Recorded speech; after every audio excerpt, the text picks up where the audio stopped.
Alright, we got a LiftMaster garage remote and the battery's dead. So I'm going to show you how to change the battery in the LiftMaster remote. Take off your clip and you'll see on the side and the bottom there's two little inserts there.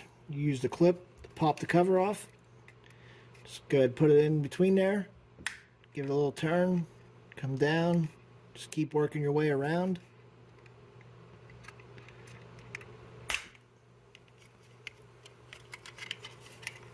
Come around this side. There we go. And lift it off. There's your battery.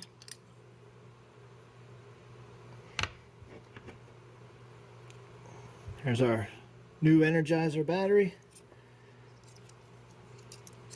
Just go ahead and push it in. The back two little tabs hold it in place.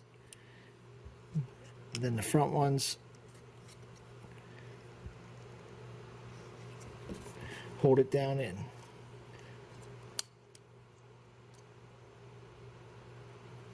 You hit the button, we'll see if the light lights up.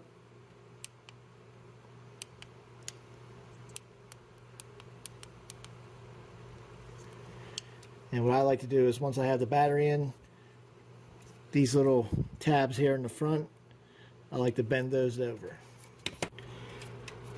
Okay, after you got your battery in, it's working, you can see the light lighting up. Grab your cover, and when you flip it over, you'll see these two little pieces here that hold the button in place. Make sure it's snapped down on there.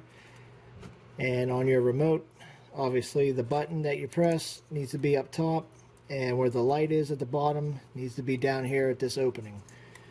So you just want to push the two together, get everything lined up just like this, and then just snap it together. That's it. Get your clip, slide the clip right on the back. Good to go. And